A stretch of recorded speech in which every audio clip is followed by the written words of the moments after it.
Hey, Action Shelf listeners, before we jump into the show itself, we want to tell you about how you can get even more action in your life. That appeals to you. More action, you say, More action, John. you say, yes. If you go over to our Podbean patron page, that's patron.podbean.com/punchup. You can listen to Lisman and I watch, what's this? Good action movies. Good action movies, you say? That's right, a change of pace. We thought behind the paywall, let's give people something of quality. And give us something of quality. I know, it's such a pleasure to do that. So twice a month, you and I will be doing commentary tracks that you can download for good action movies, all kinds of awesome stuff from a lot of our heroes like John Woo. And we've done stuff from the John Wick franchise and Sylvester Stallone, Arnold Schwarzenegger, all the guys we never get to talk about on here. Yeah, stuff we legitimately love and love to share with you all. Yeah. So you can listen to that as well as other cool exclusive content from the Punch Up Entertainment Network shows. Once again, the address for that is patron.podbean.com/punchup. And now, into the action. The Action Show.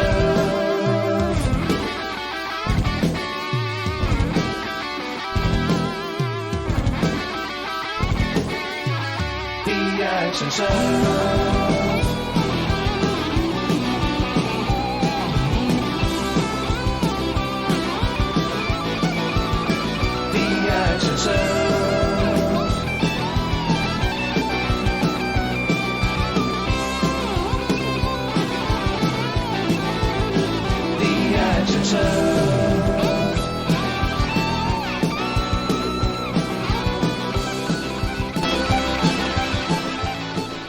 Welcome to the Action Shelf. The podcast celebrates the glory of B action movies. I'm John Campbell. I'm Michael Lisman. Oh, Lisman. I don't think I like Video Game Month. You don't? I don't. John, but but our ongoing theory, at least mine, yes, is that there has never been a bad video game movie. This is true, man. I know. And it's just, I think what's happening is the quality's too good. It's getting me down. There's never been a bad video game movie. And I'm kind of wanting to see something bad. I kind of want to see something that doesn't work, you know? You want the other shoe to drop, of course. do. It's just like when you're just winning all the time like this, we just can't. Yeah. And that continues again here with our discussion of 1999's Wing Commander. Yeah. Wait, Wing Commander? That's what we were supposed to watch? Uh-oh. You just said Freddie Prinze Jr. and Matthew Lillard movie from 1999. Oh, I ran with that. That's like 8 movies. That other voice you hear, of course, is our good friend and fellow Punch Up Entertainment host, Mike Gorgone. Hello. Hey. Yeah, I was very confused about this high school movie where they were trying to turn an unattractive girl into the prom queen. Is that not what we were supposed to watch? No, you watch She's All That. Yes, a movie with those two actors that came out the same year as this. Isn't that weird? Now, John, when you told me that we were going to be watching a sci-fi space opera that came out in 1999, I assumed we were talking about The Phantom Menace. Is that the wrong film? That's Did it. I watch the wrong that film? Famous low-budget B-action movie, Star Wars Episode 1, The Phantom Menace. Yes. Okay, gotcha. Dang. All of this is weird as we bring up all these things. But one of the I'm so glad you brought this up, Gorgone, because one of the weird things is the bizarre buddy duo that was Freddie Prinze Jr. and Matthew Lillard in the late 90s, early 2000s. Because, of course, we're talking about Fred and Shaggy in this movie. Yes, indeed. Yep. Really bizarre. Also, just the, I'd say, what, maybe 3-year run of Freddie Prinze Jr. as a movie star? Like, he hit quick and burned out fast. Yeah, Maggie said at this time you couldn't escape him. You couldn't? And I'm like, do I know this guy? Kind of, vaguely. You know? Well, because I think... John, where do you start this? Do you start it at I Know What You Did Last Summer? Yes, I think that was the breakout. 98, I Know What You Did Last Summer, I would say, is where... Because he'd done a couple of supporting roles and some stuff before that, but that was kind of the one that, that made him a known quantity. And then, I think the run we have here is 97, I Know What You Did Last Summer. 98, I Still Know What You Did Last Summer. 99 is She's All That, That and was Wing the Commander. And She's All That was the big one for him. That hit huge, and it's like that was the one where people going like, "This is the guy." And Wing Commander was like, maybe not. Maybe not the guy. Well, the interesting thing about Wing Commander is all the other ones that were big for him, he was a rom-com guy. I mean, he did it. I know What You Did Last Summer, Chris, was horror, but he was a teen heartthrob guy. There's so many there's so many ways to talk about this movie, but one of the things is just the poor choice. None of them are as an action movie. No, because I think one of the big mistakes here is trying to put teen heartthrobs in this movie, and try to pitch this like Matthew Lillard. He's my bias in this film. Well, actually, I mean Lillard. The thing is, Lillard had the better career because Lillard's the better actor. Actually, yes, and actually, he's not good in this because you can't be good in the script. But I do think he's okay. I do think he's okay in this, and I think I think Freddie Prinze Jr. is bad. We were talking about this beforehand a little bit, Gorgone, before you came on, Lisman. That it's not all his fault. There's a terribly written character, but I always found Freddie Prinze Jr. pretty dull on screen. I always found him pretty bland. Freddie Prinze Jr. has flourished in the last, I'm going to say, 10 years as a voice actor, I think. He has done fantastic work in the BioWare games, both Dragon Age Inquisition and the Mass Effect 3. He is maybe my favorite character on Star Wars Rebels. I think we've discovered that he's a guy who shouldn't be in front of the camera. He is a good voice actor, but I think we quickly saw he's kind of dull on screen. It's interesting that he has been, because I agree, all of my favorite stuff is, but like he did a season of 24 and was pretty bland on there. He just kind of, I don't know, he's just sort of a bland figure, but something about, I don't know if he's freed up from being kind of the pretty boy once he's a video game or voice actor. I think there's something about that maybe that allows him to act a little bit more than I think you get cast in a more wider variety of roles that way, which I think is a little bit freeing, you know? I think that's the case. I mean, like his most recent work is he did a Netflix Christmas movie, Christmas rom-com, and I thought, that's a perfect use of him. That's perfect. Because I do think something like She's All That, that's fine. He can just sort of be bland and hunky in that. Or Down to You, or Boys and Girls, or Head Over Heels, or Summer Catch, which he makes all in a quick row, and as far as I'm concerned, are all the same movie. But Wing Commander is the one where I remember... Had either one of you guys seen this before? No, and I specifically... Oh, that's surprising. I thought maybe Gorgone had. No, and here's the thing. Watching this movie, I think I'm going to have a way less negative take on this movie than the two of you. Ooh. We'll see. Because I was about to ask, what did you like before we really dig into it? What did you guys actually really think about this movie? I kind of liked it. I kind of liked it. Wow, you guys are insane. This movie's terrible. What are you talking about? Great, but it's fun. This movie is a shitty version of a bunch of other movies we love. Yes, and there was an era in my life in which that specifically, shitty versions of other things, is all consumed. Well, no, that's why I'm surprised you didn't see it, because I did see this when it came out. Not in the theater, but I definitely rented this because, and this is why I'm surprised particularly you, Gorgone, because I think we were similar kids in that I rented anything set in space. Absolutely anything where people were flying spaceships that was on TV or in movies, I consumed. But I will tell you why I did not rent this movie. Okay. And that is because of Freddie Prinze Jr. Because my house, I had two younger sisters. And so my house was inundated with She's All That and 10 Things I Hate About You and every other high school dramedy of this genre. And so when I saw his face on the cover of a thing, my brain instantly goes, no, that's a sister movie. I will not rent that. That's interesting. Because I feel like, if I remember correctly, my sister agreed to watch this space movie because of that. Like this got the okay for the family movie night because both my sister and I were interested in Wing Commander. So that's interesting. Yeah. But you guys, this movie's not good. Are you out of your minds? It's so boring. Go ahead, Mike. I want to discuss my metaphysical connection to this movie. Okay. Okay, immediately starting with the craziest thing you could say. Well, we just watched this movie, John, so we got to get a little crazy. Oh, this movie's nuts. Is there such a thing as retroactively nostalgic for a thing? I don't know, but that's kind of how I felt watching this movie. I do get what you're saying about that, because I was thinking, I agree, Gorgone, about having a love of this era of science fiction movies, but another movie that was made by Fox around this time that I know you and I share a love for is Titan AE. And I was kind of thinking about that in the vibe of this. That's a way better movie than this. Titan AE is very fun. So here's the thing. While I was watching this movie, what was coming to mind wasn't other movies of this era. It was television of this era. Sure. That this strikes a very similar vibe to. Actually, the number of Babylon 5 flashbacks I was having while watching this were intense. Yes. Oh, definitely. Your Babylon 5s, your Stargates, your Space Ranger. You remember Space Rangers? I was big into that. Yes. Any of that, like, syndicated.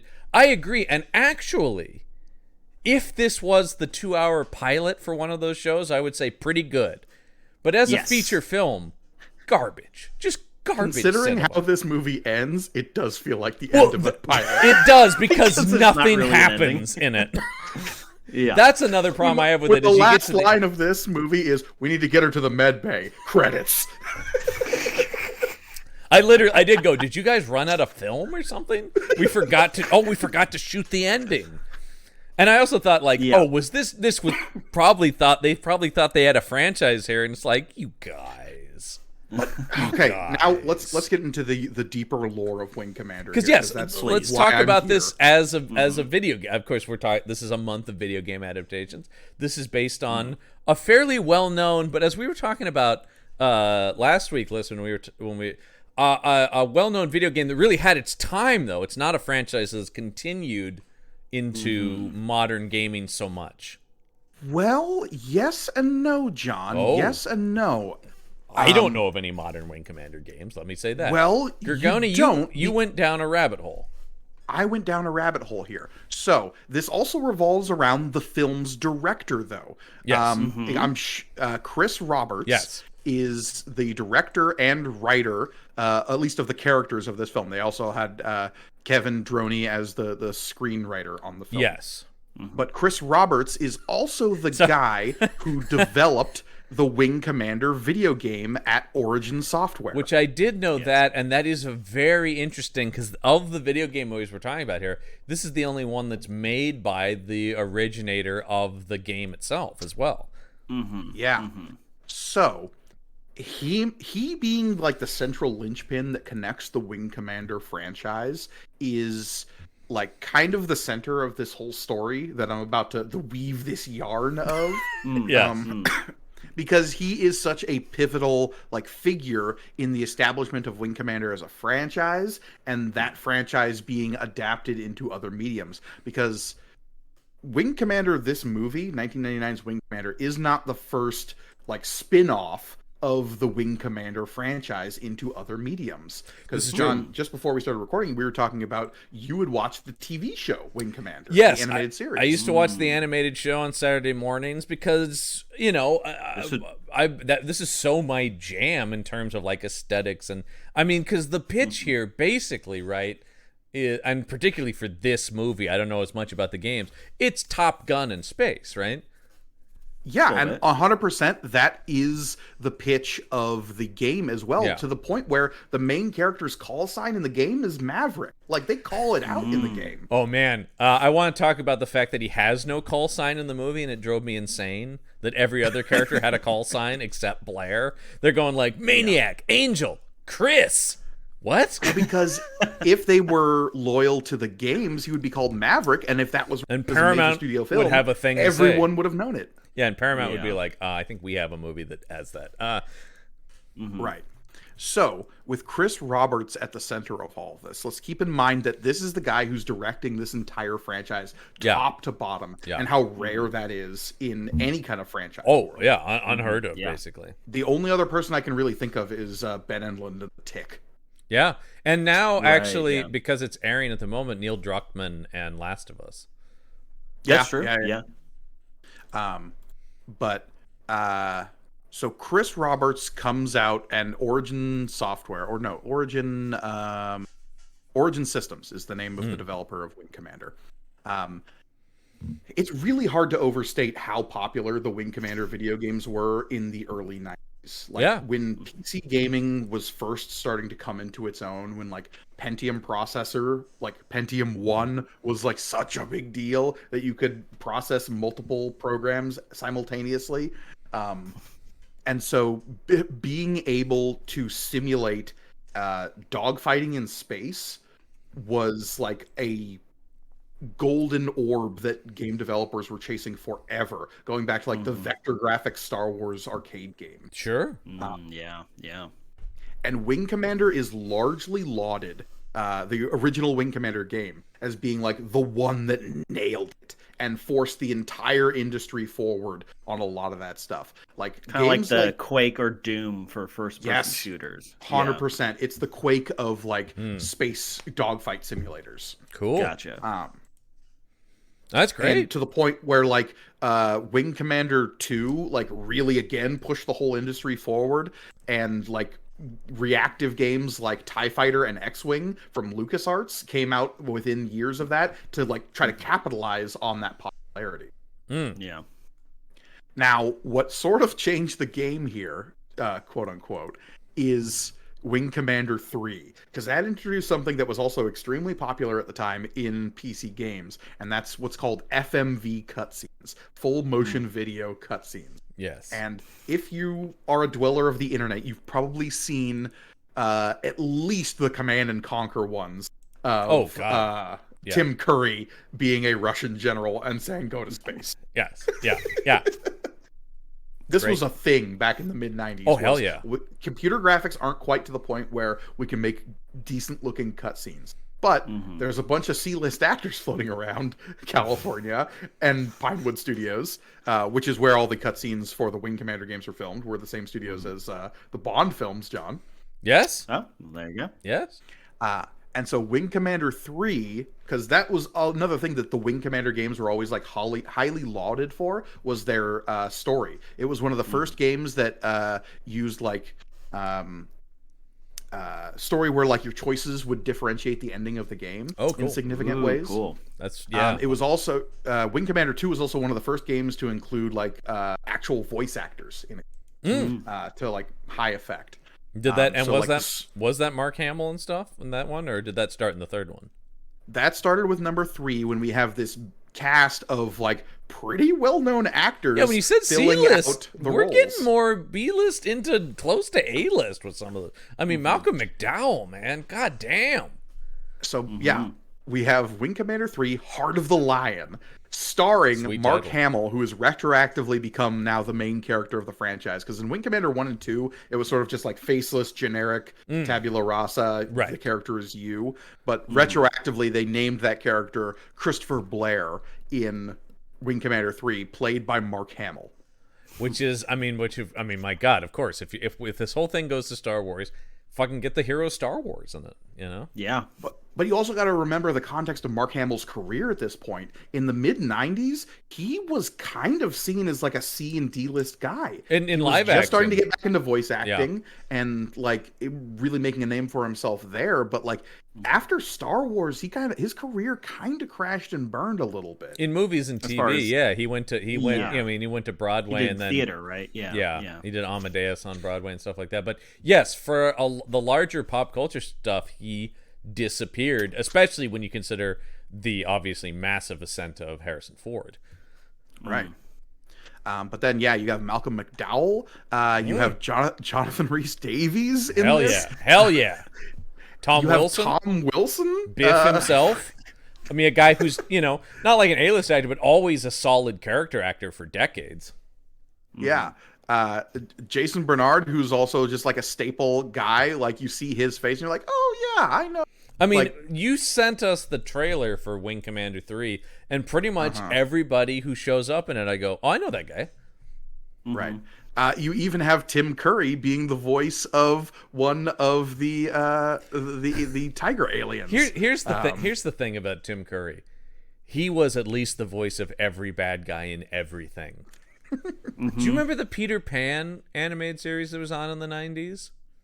He was the voice of Captain Hook in that. He was the connection to Mark Hamill. He was originally cast as the Joker in Batman the Animated Series. Right. Ooh. Oh, I've seen the reel of him doing the Joker. It's weird. Yeah, the deemed too legitimately scary for a children's program. But yeah, so Wing Commander 3 comes out in 1994, I believe.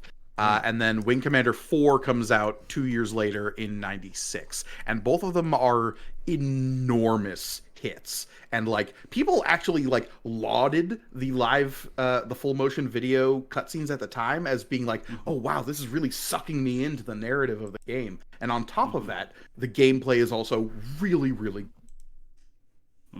Now, fast forward about 15 years. Yes. I mean, let's skip past the movie to begin with and recenter ourselves on Chris Roberts, because you talked about how Wing Commander has kind of fallen out of the public consciousness. Yes. And I would agree with you, except for the efforts of one Chris Roberts in the making of a game that has now kind of famously been the largest video game boondoggle in all of video game history, and that is Star Citizen. I have heard of this. Yes. Yeah. Oh, yes. Yeah. Okay. So Star Citizen is like one of the highest kickstarted video games of all time, crowdfunded. Back in 2010, it was originally funded for $2 million. It still has not come out and has been in open beta for like 5 years at this point. You can play it, but it is an enormous money sink, and like when or if it will ever come out remains to be seen. I've talked to people who have played it, and it is apparently a really good game. It makes sense. It has a lot of the space opera stuff you would expect from Chris Roberts coming into this, especially knowing his history with Wing Commander. It doesn't have any. It's not part of the Wing Commander franchise, though, right? No, correct. Yeah. But it feels like a very much a spiritual extension of Wing Commander as a property. So yeah, that is kind of my brief background history of Wing Commander. So with all of that context, this movie is the worst bit of the franchise. Because here's the thing, turning it to the movie, I think what's interesting is, as you're talking about, the games are so innovative. They're so the next level. Then when you see this movie, it is so generic. It is. I mean, I think you're dead on about the late 90s, early 2000s TV, but that's bad when this is a studio theatrical release. That's the thing that gets me. You brought up Phantom Menace. Came out the same year, and you look at the spaceships in this compared to the spaceships in that. Yeah, it's so bad. Yeah. Oh, when did this come out? Well, in 99. Was this before or after? March. Oh, it's right. It's literally right before Phantom Menace. Like a month, like a couple months before. They're like, we have to get this out. This came out March 12th, 99, and I think that was May of 99 was Phantom Menace. Oh, wow. So, yeah, there's we need a little bit of time before that movie comes out. And this is something we were talking about. I do have, as we always do, the budget of this movie, and I would like both of you to take your best guess, having just watched this movie. It's 1999. What did this movie cost to make? Oh, boy. I want to say 15. Gorgone says 15. Listman? I'm gonna say 20. 20? You're both getting there. 30. Okay, 30. Okay. Interesting. It's certainly a lot more money than it made. That's for sure. This movie does not worldwide gross 11.5. Whoa. Yeah, that's a disaster. This is still to this day the only movie Chris Roberts has directed. Yeah, I mean that totally tracks. They don't let you direct a movie after that. I tried to look up like some of the like making of this movie history just to figure out some of like how did he wrangle becoming the director of a of a movie that got a wide studio release. Yeah, I mean, this is. Did you find anything? 20th Century Fox. No, I got no clear answer. Well, now it's interesting. Did you look up Kevin Droney at all, the screenwriter of this? Because this movie makes a lot more sense. Well, I mean, it makes sense that it's a first-time director, but if you look at what Kevin Droney worked on, Gorgone, 90s TV, he was a staff writer on Highlander, the television series. He also wrote the Mortal Kombat movie. Yeah. So I think, which, as mocked as it is, was a hit. So I'm sure that was Fox's thinking. And hey, that guy wrote a successful video game movie. Let's get him to do this one. I do like that his professional career, at least where IMDb is concerned, stops at Wing Commander, though. This movie killed a lot of people's careers. Chris Roberts never directed again. I do think this definitely pumped the brakes on the ascent of Freddie Prinze Jr. And I think also just kind of put people off of space movies, even to a certain extent.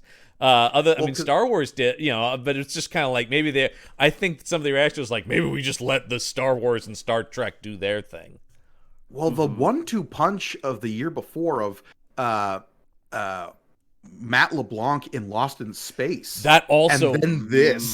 This movie also, I was thinking about Lost in Space, which is actually very similar with the Matt LeBlanc and Freddie Prinze Jr. When you're talking about sort of light comedic actors going, I'm going to make an action star turn in a big studio space movie. Now, Lost in Space was a more expensive movie and a bigger bomb than this.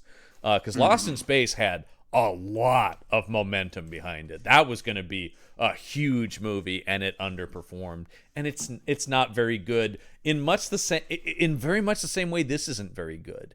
I think they are bad in similar ways. They are they're like undercooked. They understand the basic aesthetics of these space adventure movies, but both of them kind of are convoluted and like and they both feel like they're implying larger mythos, but you're like, oh, maybe this should be a show, not a movie. Right, because the show that did this basic concept basically pitch perfectly is Battlestar Galactica, right? It's very hard not to also think of that, which is a few years after this, as being the really awesome version of this. And Battlestar Galactica is as good a TV show as has ever been made, period, but especially in science fiction. That's a masterpiece. Yeah. And we can quibble about the end of Galactica.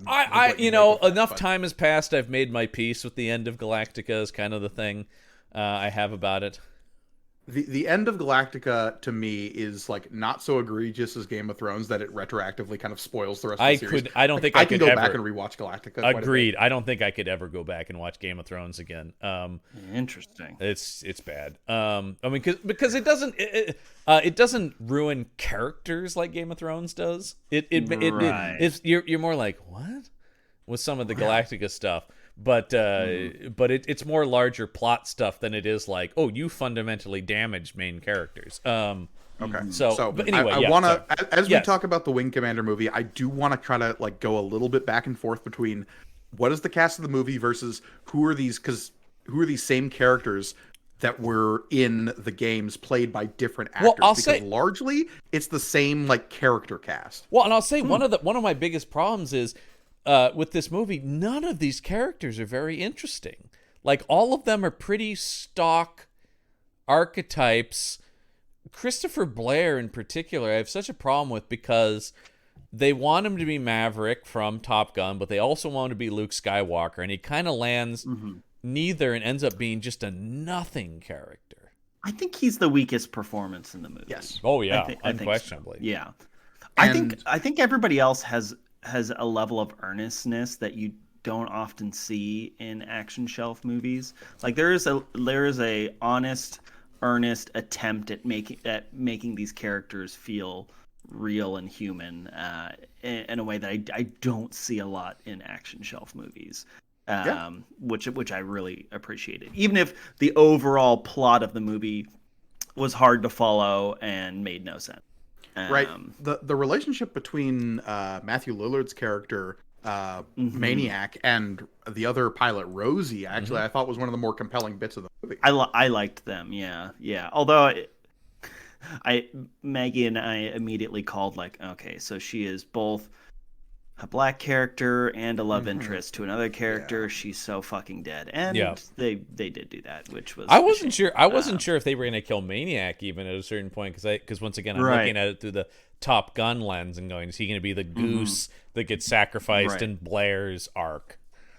Well, and based on what I know about the game franchise's plot, because again, I never actually played any of the Wing Commander games. They were like a little bit before my time in terms of my like ascent into gaming. At this time, I think I was more into Zumbinis and the Oregon Trail. Sure. For computer gaming, computer gaming, I believe Lego Rock Raiders in my radar there. There was those early Lego games for the PC, like Lego Island. Love Lego Island. Classic. But yeah, I similarly, I always liked the idea of them, and I said I liked the animated show, but they never even seemed like they were really like something I could access. I mean, I could, but it wasn't like, they weren't like presented to me in a way where it's like, here's a Wing Commander game, you should buy it, you know? Yeah. Right. And it's hard to... Oh, go ahead. No, you go for it, listener. I was just gonna say it was hard because the Rogue Squadron games, which are coming out, I think after this, were so. I mean, I already liked Star Wars, and it was a similar concept, so it was hard. I played to do anything else besides. Well, I was talking about that before. The Rogue Squadron games, the Rebel Assault games, that were doing a lot of the same stuff. I was playing all the Star Wars based ones. Right, and like I said, the X-Wing game and the TIE Fighter game that came out in 94 and 95 were direct responses to Wing Command. Yeah. Yes. That makes sense. But they have that strong IP behind them, so they're a little bit more recognizable in the long-term, like, PC gaming continuum. Definitely. The other thing, I mean, I had some... hype as being too much for this movie, but once again, this movie was aimed right at us, but I had some of the toys from this movie. And I'm Googling it here, Wing Commander action figures. I had the Maniac figure, and I had the Marine Blair figure when he's in the spacesuit with the rifle when they get on the Kilrathi ship. But they were just space character figures in my play of stuff. I wasn't into Wing Command, you know, like, was sort of the thing was I was just like, oh, they probably mixed with my Star Wars X-Wing pilots, you know, like. Right. But I guess my point with that was that going into this movie, there were a cast list of characters that I was aware of that I was like, okay, if they're hoping for this to be a longer franchise, which is clearly the case going into this movie. Based on this movie having no ending, yes. There is a list of characters here that probably are safe based on my knowledge of the games and characters in those games. Sure. So Maniac was on that list of just like, he's probably going to be fine. But everyone, like, from all the, like, Admiralty and Rosie on down, like, those characters were total cannon fodder. Well, the only person I can see here that they tried to approach from the games was Malcolm McDowell. They did try to get Malcolm McDowell to play, was it Admiral Tolwyn? Tolwyn, yeah, which in the movie is played by David Warner, who's slumming it like nobody's business in this thing. Ed Dillinger / Sark himself, the Master Control Program, is here as one of the Admiralty of the a guy who's in Star Trek 5 and 6 is different characters. He played Jack the Ripper in time. What's interesting, he played Jack the Ripper in Time After Time, being pursued by Malcolm McDowell as H.G. Wells. They've done battle on screen together. When Malcolm McDowell was unavailable due to shooting the 90s version of Fantasy Island, which I think is really funny, I had forgotten Malcolm McDowell. Wow. That's why he was unavailable for this. I don't really know if you could say he dodged a bullet there or not. You know, he was doing that Malcolm or McDowell this.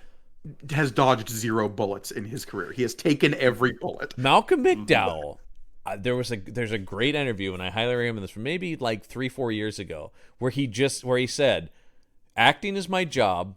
I do not care what the part is. I just want to make money. And so he goes, all I care about is funding my lifestyle and spending time with my family. And so he goes, I don't care. He goes, I don't look at it as artistic merit. I look at it as this is my profession, and if people offer me jobs, I take them. And so that means sometimes I'm in, because that means sometimes I'm in good things, sometimes in bad things. It makes no difference to me. And I'm going, you kind of can't fault that logic. It's sort of like people would be like, "How dare you?" But it is kind of like, no, he just goes, "No, I'm just a working man. I don't, you know." So yes, that's he's not begrudging other actors who are like into the art. That probably explains why this is just for me. Why he's currently recurring on the reboot of Gossip Girl on HBO Max right now. You know. Hey man, I mean, like he just goes like, look, I just wherever anybody wants me. So yes, that is the thing where he is all over the place. Their next choice after Malcolm McDowell, they try to get Ben Kingsley. Okay, which we have seen Ben Kingsley slum it. We have seen Ben Kingsley slum it, but I don't think he was slumming it yet in '99. I think he was still. Yeah. The thing about the Malcolm McDowell, the Ben Kingsley, or as they get David Warner, and this movie does it with a couple characters. This is a big thing. This was in every, like, we see it a lot in action movies, but I do remember this particularly with sci-fi movies. You try to get that prestigious British actor to add a little gravitas to your genre movie, you know what I mean? Mm-hmm. So they settle on David Warner, who is also a sci-fi guy, like I said, in a lot of Star Trek stuff, and so that makes sense to me. I do think... John, they did that 3 times in this movie. Actually, 4 times if you count Ken Bones. Yes, which I'll give you Ken Bones, but you're also talking about because fucking Jurgen Prochnow in this. Hey, he is my Duke, and I will not hear any other word about it. No, I love Jurgen Prochnow. I mean, but also, I think the Jurgen Prochnow casting in this is definitely off of Das Boot, right? Like the submarine commander sort of vibe, which is like I mean, Das Boot is a masterpiece. That's not a hot take. But the great Jurgen Prochnow, and then Hercule Poirot himself, David Suchet, who he was the one I was most like, no, get out of this movie. I love him as Poirot. That BBC Poirot show that I used to watch on A&E. But like, I mean, this guy is the classiest of classy British actor. Royal Shakespeare Company, BBC miniseries kind of stuff. Yeah, he played Poirot for 30 years in the BBC. He did. They adapted every single Poirot story with him. And it is great. He does one of the voices on His Dark Materials now. Yeah. That's and cool. Ken Bones, who is like a guy whose face you'll like see and go, oh yeah, I've seen him in something. A million movies. One of those, you don't know him from any one thing. But he's always just like some dude in the background somewhere who says an important line like, no, my lord, we mustn't. Yeah, exactly. You know, he plays generals and senators and things like that. What's Young Dracula? Uh-oh. John found another Dracula movie. It's a show, 66 episodes of a show about young vampire. Oh, I don't know. That young, hot Dracula. Yeah, it's a bold new take, man. Will it work? But yeah, they are all doing, and they are all the admiralty in this movie going, the stakes of this are very high. We have 2 hours to derail the Kilrathi invasion of Terra. I will say, one of the things that this movie does do well that a lot of action shelf movies don't is a ticking clock. However, it's then super boring what ends up happening once that ticking clock runs out. I found this movie pretty boring, honestly. A lot of stuff is happening and a lot of stuff is pew-pewing, but I kind of found myself pretty checked out in it. I approach this movie like I approach a lot of space opera stuff, and maybe this is due to the fact that I am in the middle of writing a science fantasy setting role-playing game supplement. But like, yeah, I really get into the world building of a thing, right? Sure. And so like all of the little mechanisms that are built into this movie of just like, okay, we've got an AI system that can help us jump from point to point. That AI system is based on like a biological bit of the whole what were they called? Pilgrims, which is an invention for the movie, and I'll get into that. I was wondering about that, but I know you do, Gorgone, but it's just so tossed off here. You can spin it out in your head, and I think maybe that's helping you. But like, I just went like, but it's all such nonsense as the movie is playing it. It doesn't. I don't feel like it's really like steeped in world building. It feels like it's all kind of half thought out in the movie to me. But here's the wild part, John, is like in a better movie, the not stopping the film to explain anything approach is lauded in certain aspects. When we talk about something like John Wick or like other science fiction movies, where it's like, well, here, that's the technology, this is what it does, moving on. We're not going to take time to explain the difference is you then also are then in those cases is because you're invested in the characters, and I'm not particularly invested in these characters. Or the stakes. Like said, even the stakes are kind of ill-defined. I mean, they're not, because it's like, oh, it's Earth is at stake. But like the Kilrathi and their whole deal, other than scary aliens, are sort of like, why are we at war with them exactly? Yeah, I mean, they explain that in the opening crawl when we get like all of the. But but it's not like reinforced in the actual movie. I did think that the Kilrathi was. Whole thing was the Kilrathi are the biggest weaknesses in the movie because it's a clear, we don't have the budget to show them a lot. You know how little we see Kilrathi in this movie. Also, the fact that the bad guys are called Kilrath.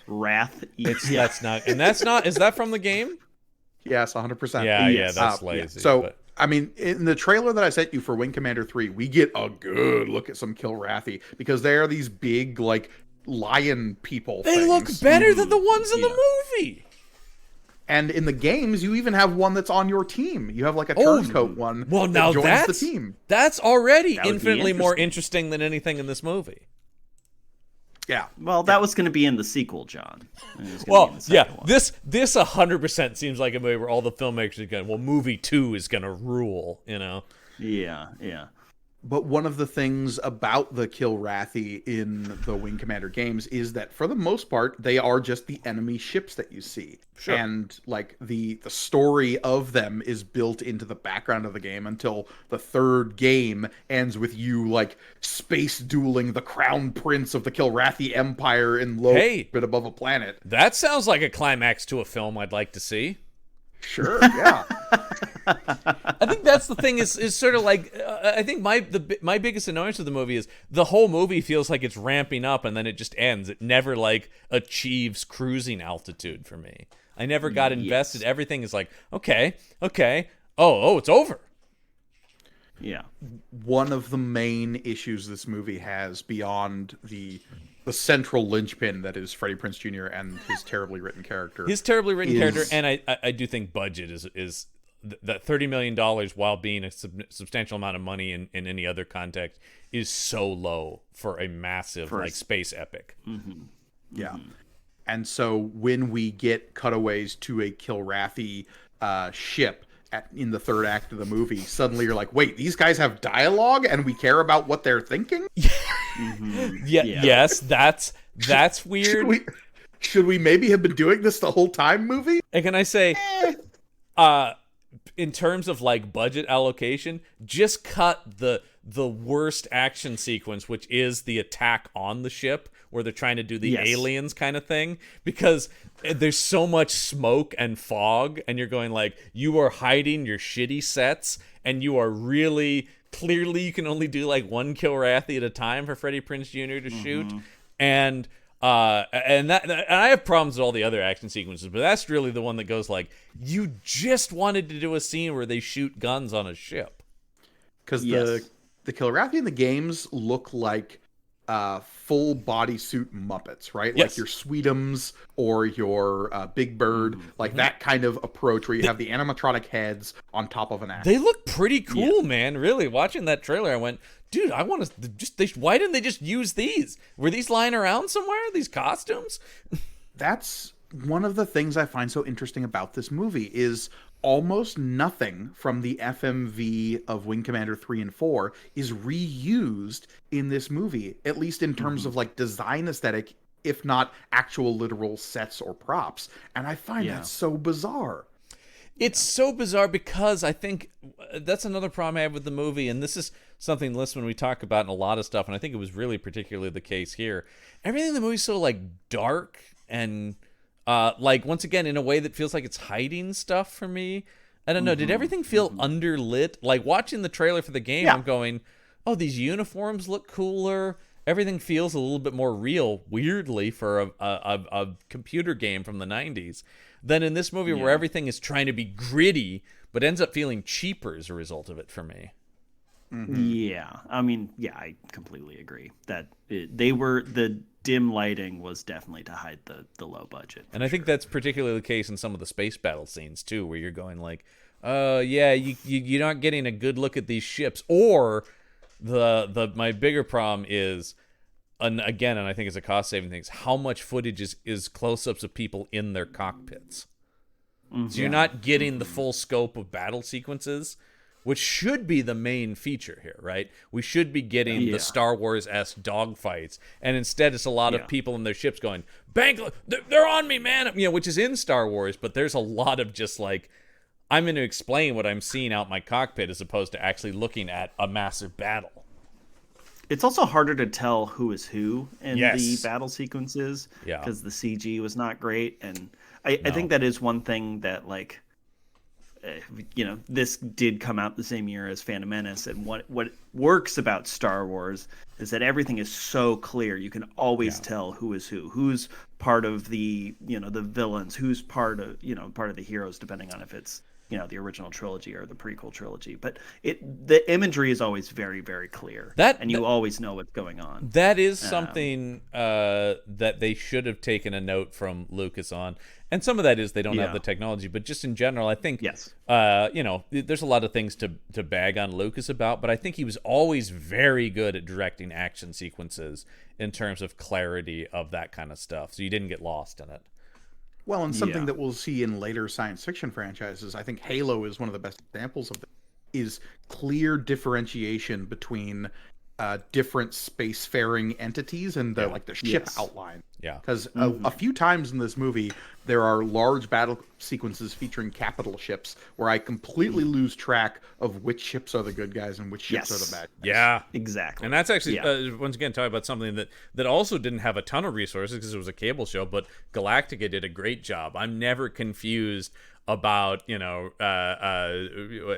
what the Cylon ships are and stuff like that, because they're number one, those Cylon ship designs are sweet.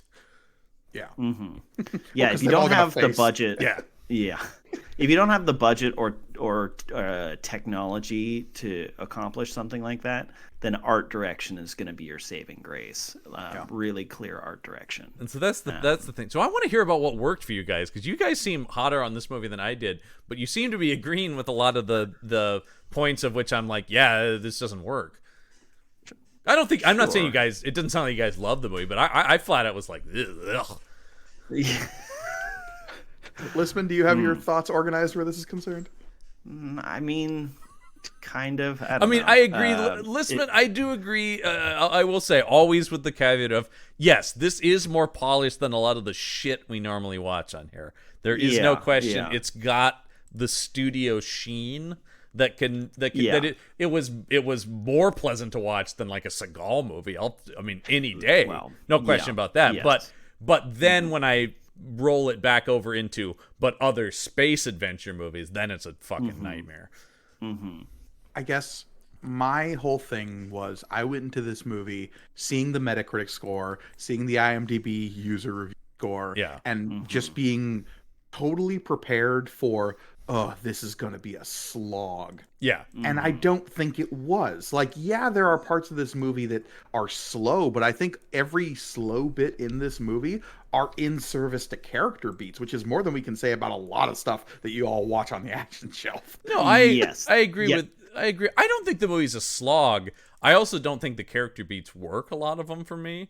Because I didn't find these... I feel like particularly both Blair and Devereaux, and holy shit, you want to talk about a nominee for awkward romance when we get to the shelfies at the end of this year. The idea that it wasn't a romance until it was. Yeah, their romantic subplot comes out of fucking nowhere. Yeah, other than it's just like, they're both hot, so they got a kiss at the end of the movie. That felt weird because she felt maybe it's just the performance, but she felt older, like a lot older than him, and a lot more mature. They probably are the same age. Shit together. Also, but yeah, just the performance is so much better from her. Saffron Burrows is a good actor too. Really good actor. I really liked her in this movie. She is 4 years older than Freddie Prinze Jr. But so, I think it's the performance more than it's not. Else. I mean, they're not.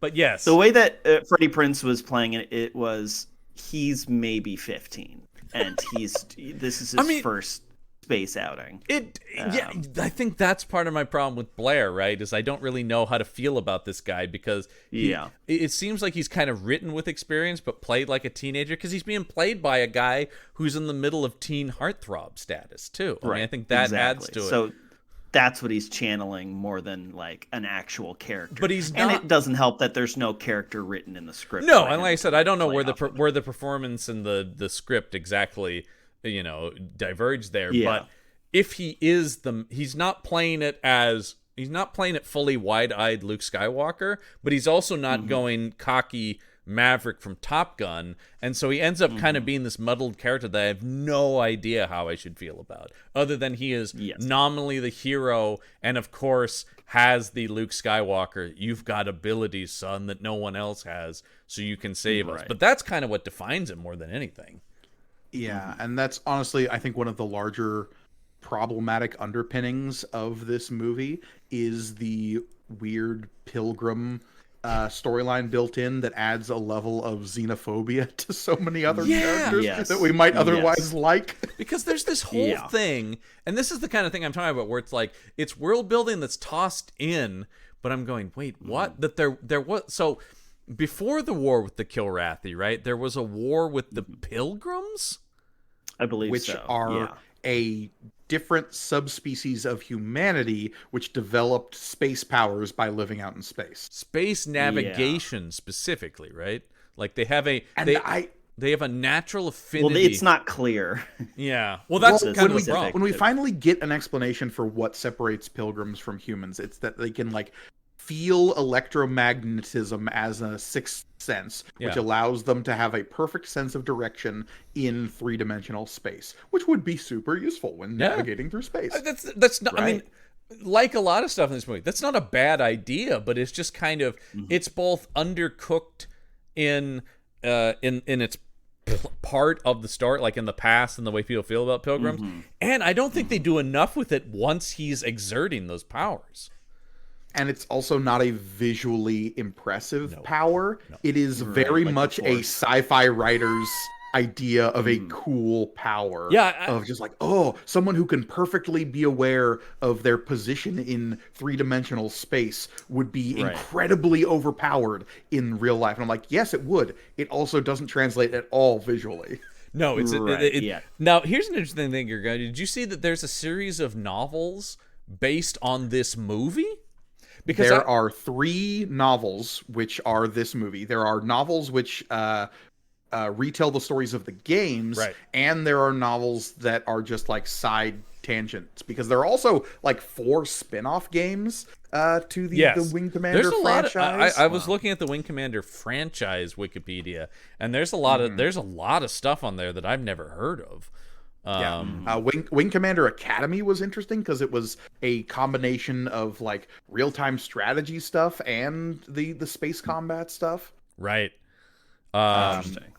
I specifically remember the Wing Commander card game being coming out at around the same time in the early 90s as Magic the Gathering, and being this trading card boom that happened in the late 90s. Between Pokemon and Magic and every other franchise you could think of trying to have their own card game. Do you remember the Star Wars collectible trading card game? All the Episode 1 cards that came out with that? Sure. But I was going to say, things like that, I'm almost going, you know what? The movie novels might be better. In terms of the things you're talking about, in terms of the stuff with the Pilgrims, I could see that working in a novel because it's very conceptual. But yes, it's not very visual because it is sort of you're the only one who can do this, Blair, at the end of the movie. And then I kind of at the end of it, I went well, what is he doing? He went through a jump point that other people gravity well, I think they called it. And then a Kilrathi ship follows them through one. Did you guys think at that point that the Kilrathi had a pilgrim? Oh, that would have. Well, actually, so that who would be like the main villain? That's kind of where I thought the movie was going. That whole sequence in which the Kilrathi ship follows them through that jump point actually undercuts the finale of how Freddie Prinze Jr. defeats the final Kilrathi ship, because it implies that the one that followed them through was able to make that navigation, even though it was only with the help of what's his name, Paladin, and Freddie Prinze Jr., who was able to make that first jump that the Kilrathi followed them through. I was looking at the trivia also. Lisman, as you bring that up, is interesting, because did you see there was an entire cut subplot about there being a traitor? I did, yeah, and I was trying to figure out which that is character a thing from the was. games. And Ken Bone's character was a traitor, and then they just cut all that stuff. Oh, okay. So the character of Admiral Wilson was going to be working for the Kilrathi or whatever, or siding with them against the Confederation, and they just cut all that. Well, what I love is his action figure still identified him as a traitor.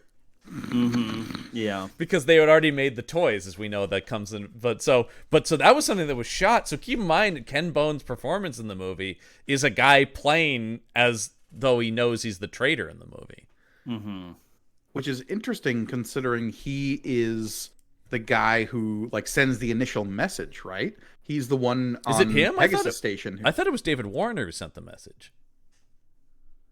No. David Warner is the one who is on the bridge ship at the end of the movie being like, we need to sacrifice lives so that we can stop the Kilrathi invasion. Oh, is that? Oh, all right. Now I'm confused about which admiral. That's another thing, too. Less admirals, less people in charge. There's too many guys in charge here. And then we got to talk about Sheki Karyo, who's another really good actor who's in this movie, as yet another leadership character who's got 2 secret reveals. Yeah, okay, so... Too much, man.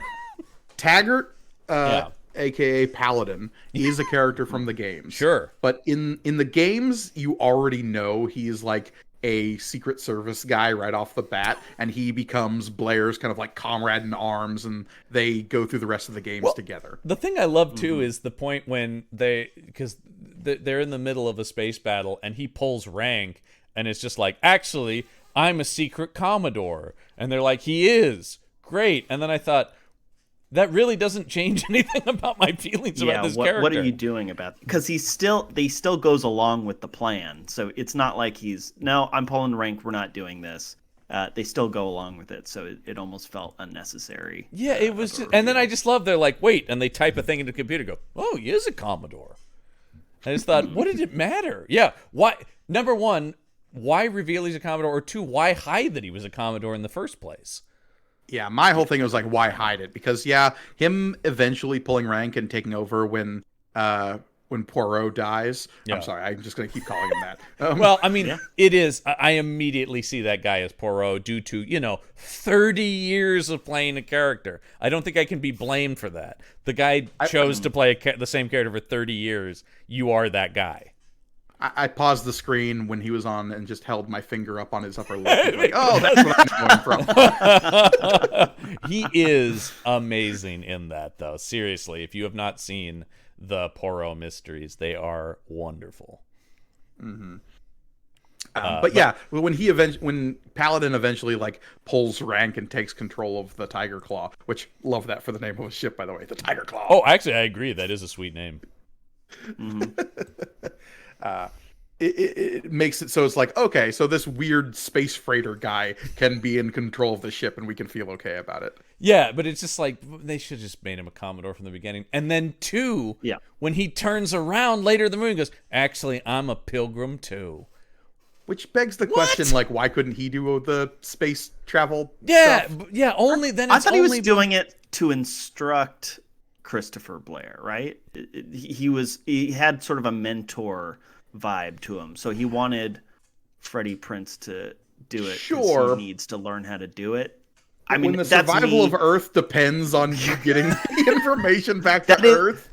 That is me putting on a level, a layer that the movie didn't even bother. But to consider, I like that in your layer, he's actually more reckless by going like, yeah, we're like 30 hours from destruction of Earth, but let me really test this dude. Yeah, the destruction of Earth is bad, but he needs to learn this for the fate of the galaxy. Maybe, I don't know. But so. Once again, there could have been something. Let's dig into this Pilgrim backstory a little bit. So, Freddie Prinze Jr.'s character, his father was, and boy, we could almost add this. We keep talking about making a new bingo card.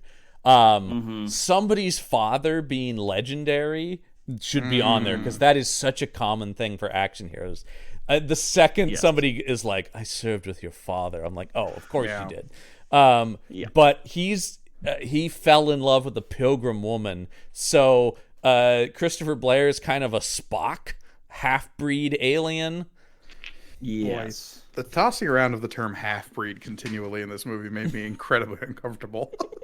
Yeah. I mean, but that's the other thing. And also then, because the Pilgrims are so underdefined and so just alluded to in the past, every time Jurgen Prochnow is like, "You Pilgrim trash," I'm like, why do we not like them? What happened? What was the exact issue here? And that would be less egregious if we got a clear understanding of what the Pilgrims were in the end. But what we get is the idea that their sense of superiority in space led them to abandon their humanity. What does that mean? But it caused a war. Well, that's man. Sounds like that would be a great film. I know. It sort of seems like then they need to be fighting the Pilgrims, not the Kilrathi, right? Like it's this third entity that's just kind of over here and ill-defined that makes the movie very frustrating. Where I go like, why we need to stop the we have two underdefined alien kind of races that are enemies, but one is in the past and one is ill-defined in the present. And it's like maybe if you merge them together, you can make one defined enemy race for the movie. Or make one more important to the story. Yeah, or whatever. I don't know. It's so interesting. Or if you want to do the Pilgrims thing, maybe make it just like they're like mythic or something, as opposed to like hated. So it's more like, oh wow, like more like. I mean, I'm just talking about like Star Wars, right? Make them more like the Jedi, where it's like, man, I didn't think there were still Pilgrims anymore. Instead of like, you fucking Pilgrim trash. Yeah. Right. Because the amount of times I just kept writing more racism in my notes. It speaks to this kind of victimization of faith, right? Yes. That we've seen in other films as well, and especially in modern shitty right-wing action movies that like, we don't say Merry Christmas anymore. Quoting y'all's previous Christmas film. Who could forget Christmas Rush? I thought we couldn't say that anymore. Thank God a movie finally tackled that shit.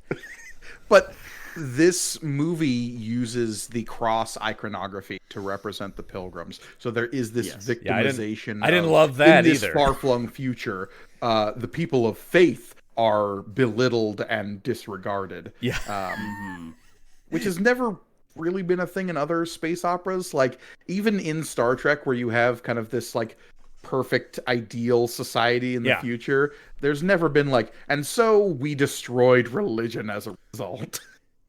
It's kind of in Star Trek. They just don't make it. They just don't say it. But that was always a Roddenberry thing. Was like, oh, we're past that shit.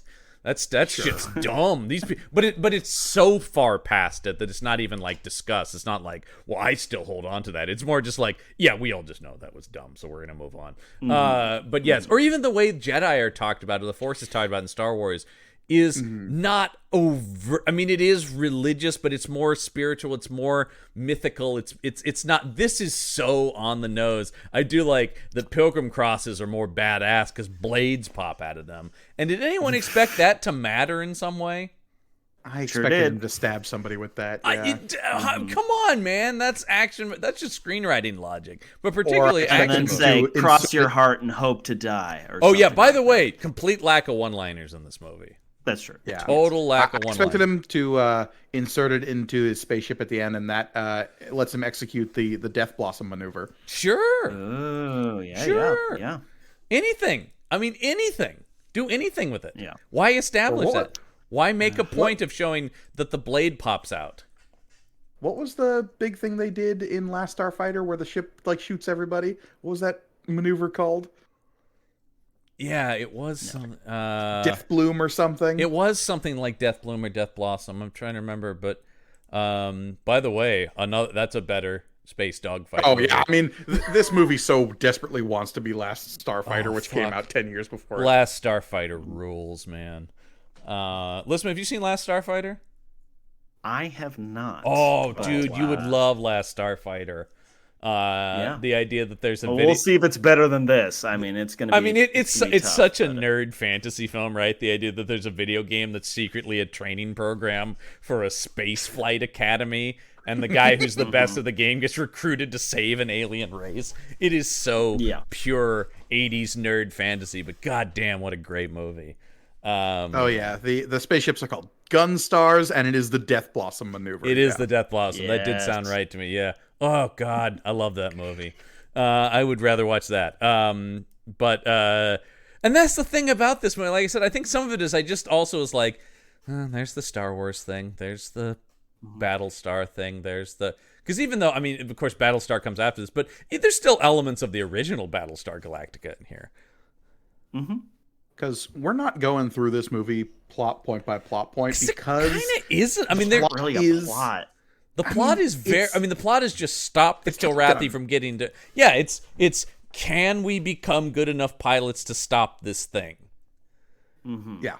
And the answer is yes. And actually, the answer is yes. That's another thing, though, I thought, where it doesn't even fully commit to being Top Gun, though. I would get more on board with the plot of if it was more about training at the academy and then they have to go in the third act do something. I mean, I'm actually asking this movie to rip off Top Gun more. Just because I think it would have more momentum and drive as a story if it did. If it really was more about of a story structure built into that concept. Yeah, if it was more about the tension among these pilots, because like that's there. I love the scene where there's almost tension, and then Matthew Lillard busts out a bottle of booze, and everybody just parties, and you're like, oh, so we're not gonna fight? Okay, great, yeah, great scene. Well, and there is the continued tension between what's his name, Hunter, and like this kind of anti-pilgrim xenophobia that runs through the crew, and this whole idea of anyone who's ever died in this crew, we have to force those emotions away, so we say that they don't exist anymore. Like, which is crazy. There's just enough there that, like, okay, this is really interesting, but we're just not going to focus on it at all. All right. No. Yeah, and that could have been I mean, you could make once again the more training movie where if the whole the sort of the problem with setting up the ticking clock actually right at the start is it kind of makes it seem like, you guys, can't we talk about this later? Well, if it was movie more wants to be Top Gun, but it also wants to be Das Boot, right? Because you mentioned that film, and because they brought in movies from the time. They literally brought the guy from Das Boot into it, or Hunt for the Red October, or one of those games, or Running Silent, or whatever. Run Silent, Run Deep, yeah. And I mean that's another thing where I'm talking about everything in this movie. I'm going, this is so my jam because I love submarine movies, and Star Trek is basically can be at its best sometimes submarine combat sort of stuff. Mm-hmm. Yeah. Mm-hmm. But the tension of are they going to find us?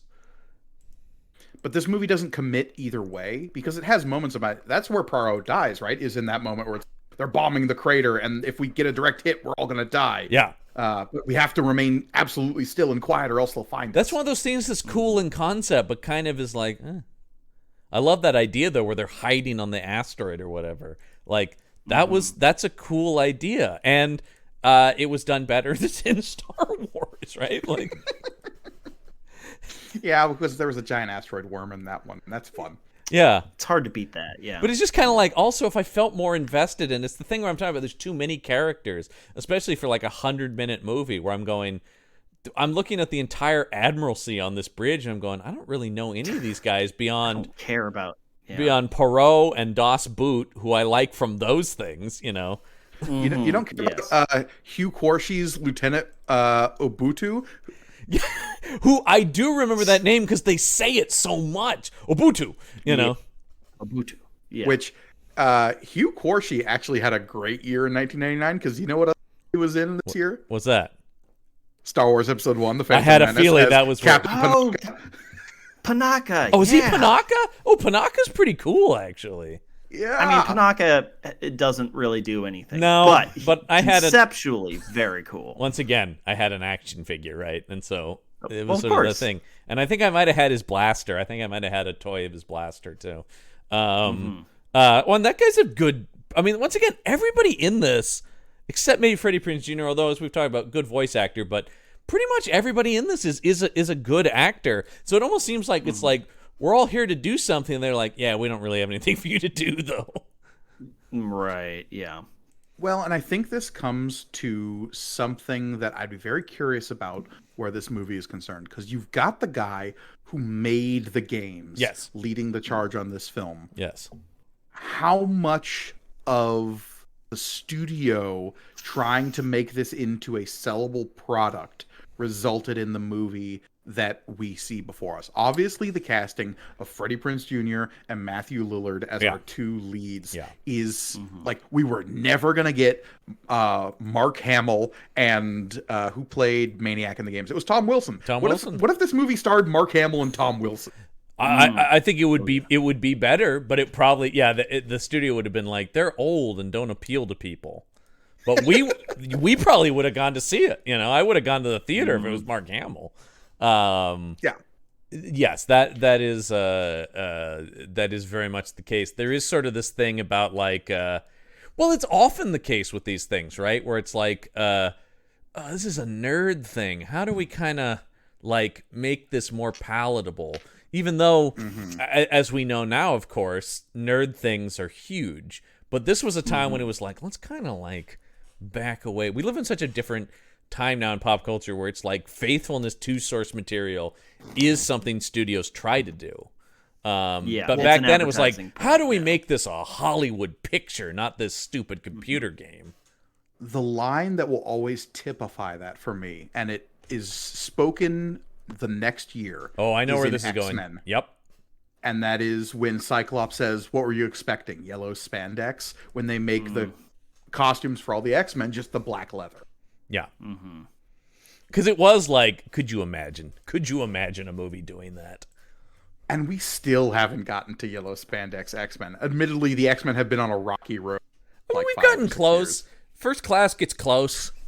Yeah. That's true. Yeah. We haven't got Wolverine in yellow span. We've never gotten the Wolverine costume. We have gotten close to like X-Men costumes, but yes, not the individual.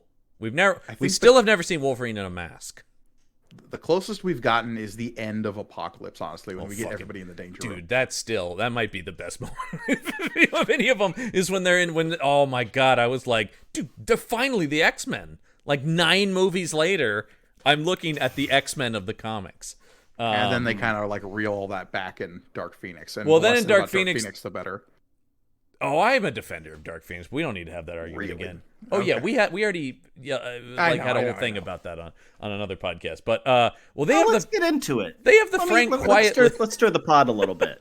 They have the Frank quietly. John, why is that movie the worst movie ever made? Go ahead. I haven't seen it. Explain to me. No. I'm the one who likes that movie. No, you should explain. Why is it the worst movie? Yeah, play devil's advocate. Yeah, dude, your side of it. I like they got the Frank quietly new X-Men costumes in that movie though, which I do like. But anyway, yes. Let's just not talk about Wing Commander. This is about X-Men Dark Phoenix now. I guess I'll go. I haven't seen that movie, so I'll just No, listen, man, I want your honest opinion on a movie you've never seen. Okay. Yeah, based on what little you know about this movie, what do you think is the problem here? It reminds me a lot of Kurosawa's Rashomon. That's the impression I got watching it. Everybody's kind of got. I love the idea of a superhero movie having a Rashomon storytelling. That would be pretty wild. People talk about superhero movies being the same. That would be something new. That'd be something. Yeah. Wasn't that the TV show Legion? Yeah, well, yeah, Legion's pretty wild. They do a lot of weird narrative stuff on there. If I was gonna say what's the superhero Rashomon, I think Legion is the Legion. Yeah, Legion, because it's not so much the different perspectives as much as you're watching the show and going, I don't know if any of this is happening. Well, the perspectives are all David Haller, but each is a different perspective within the personalities of David Haller. If there's one thing to take away from this is you should watch Legion, because seriously, it is an amazing TV show. I loved Legion. It's one of the best X-Men things. Let's see here. I'm just going through. I wrote down probably the fewest amount of notes on any of these movies simply because of what we're talking about. Like, the plot is so simple, and it is just, yeah. And also, I mean, you talk about the world building of it too, Gorgone, and so like, and I think once again, a lot of it has to do with the budget, but it is like, you don't get a lot of what I kind of want out of these things, which Star Wars does or Star Trek does. You don't get a lot of like the tech of the ships. You don't really get a lot of good looks at the ships. You don't really get a lot like they kind of have to fudge like how the thing lands, because you have basically like the space craft carrier, but we kind of have to show it in chunks and sections. And so you're going like, I want to see how they come in on the runway. I do want Top Gun in space. I want that opening sequence of Top Gun where they're launching the ships and stuff. You know, you don't really get. I'm not getting because I'm a nut for spaceship design and stuff like that. And this movie, because everything's so dark and like forced to close in and it can't show wide scope, that it's not delivering on that. Like, ooh man, look at those cool ships. You know what this movie makes me want? It makes me want an animated Star Fox series. That's what this movie. Listen, I believe you and I have talked about an animated Star Fox movie forever, and I don't know who I think has it the works license even for... better as a series, but sure. yeah, I think but I don't know who has the license for that. Old school pulp. What was I was gonna say I don't know who has the license for that, but call us. We have ideas. Nintendo. Yeah. No, Nintendo has. I don't know who has the. I should say the rights. Nintendo. No, somebody's got to have the screen rights. No, to it. Nintendo. Okay, fine. They jealously guard the screen rights to their properties. Yeah, nobody has that at this point. Well, Illumination's got Mario now. Sure, and that is a wild divergence from everything else that's happened up to this point. All right, well then, Nintendo, call us. We want to make a Star Fox show. Miyamoto, we love you. We'll do you proud. But I think there is sort of that kind of aspect to it. And I am hoping that the Rogue Squadron movie that they're making has this vibe to it. Yes, very much. Though the talk of that movie has been like shaky the last couple of years. Like it Patty Jenkins, I don't think has like said anything about it. Well, now she's back on it because she's Rogue not One doing. Was the same. Because she's not doing the same way, and that turned out pretty well. So she just confirmed she's back working on it because she's not doing Wonder Woman now. So, yeah, right. I guess I didn't even think about that. Wonder Woman 3 is just not happening now. Wonder Woman 3 is not happening now. So she said her comment out of that is now what was delaying that was Wonder Woman 3. So now that will be her next movie is Rogue Squadron. So, all right, yeah. So she's back on it. So yeah, I don't know if there has been really a movie that has nailed Top Gun in space, really. Moments in Star Wars, right? Like here and there, sure. but they never because that's why like a Rogue Squadron would be cool, because that would be specifically focused on that. It's always pieces of Star Wars stories. But I mean, Last Starfighter, honestly, actually maybe is the closest. I was going to say Last Starfighter is probably the closest, but most of the time, whenever you get a movie that does focus on space dogfights, you get there's the tendency to be bogged down in the world building that gets us to that point, right? Right. Where it is, and this movie is guilty of that as well. It is. There is something about the simplicity, and it's so interesting because we were just recording an episode of our Star Wars podcast, which go listen to that. It's called May the Panel Be With You. It's really good. It's a really good show. That's what I hear about it. Find it on YouTube. Yeah. But we were talking about there is something that's great about this.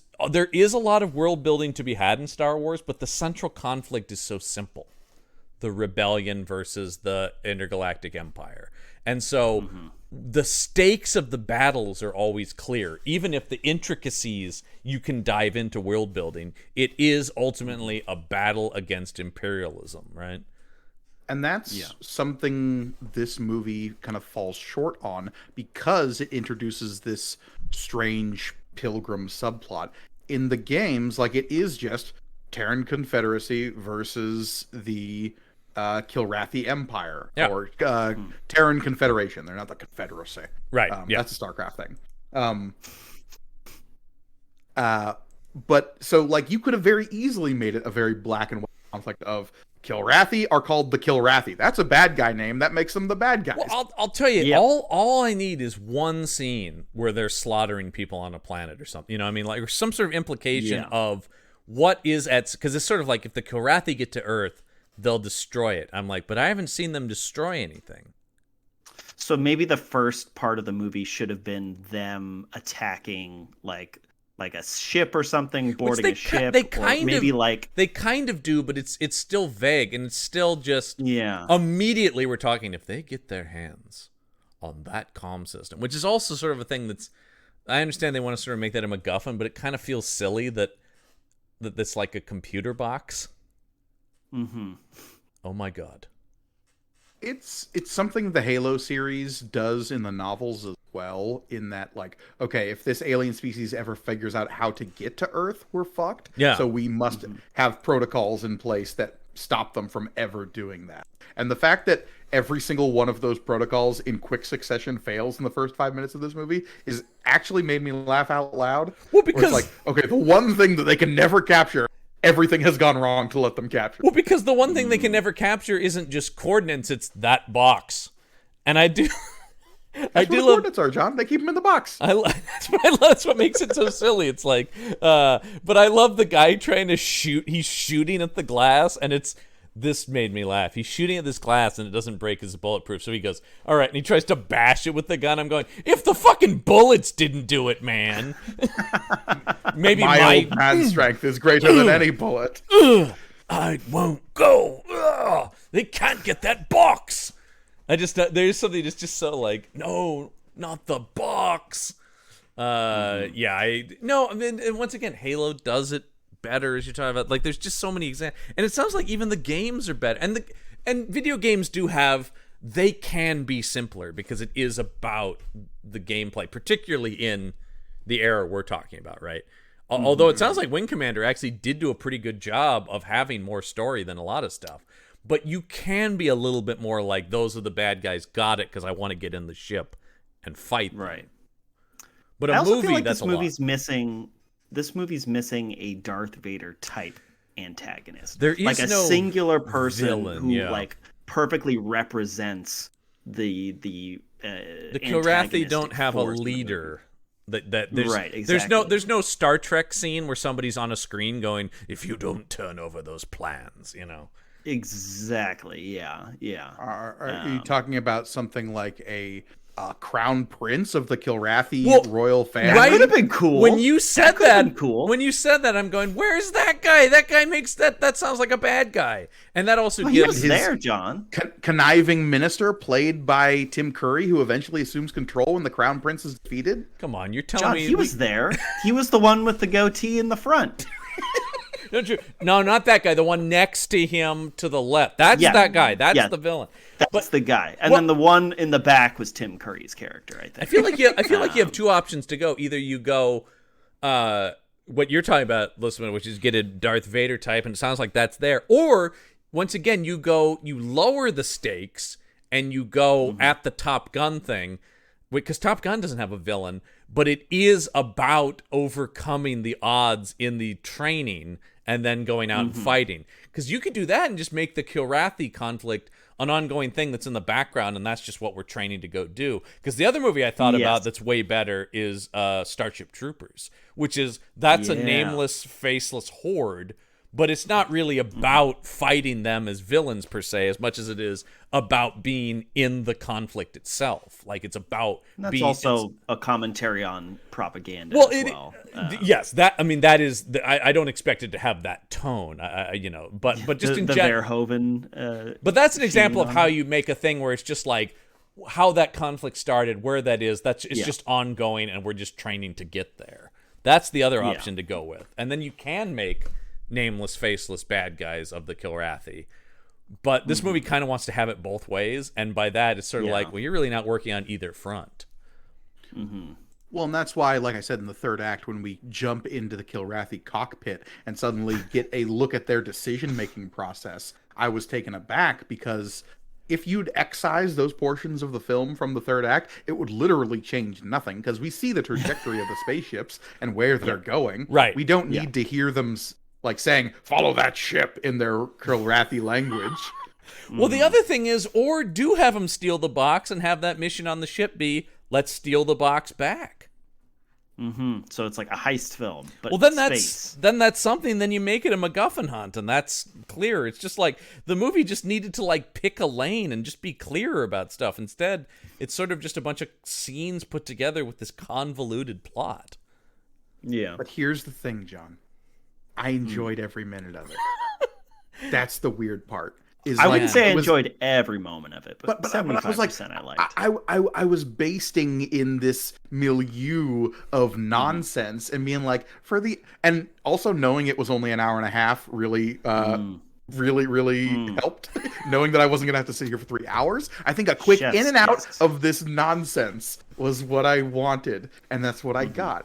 And like, listen, I want to circle back around if you've had time to think about like what was it about this movie that like sits well with you.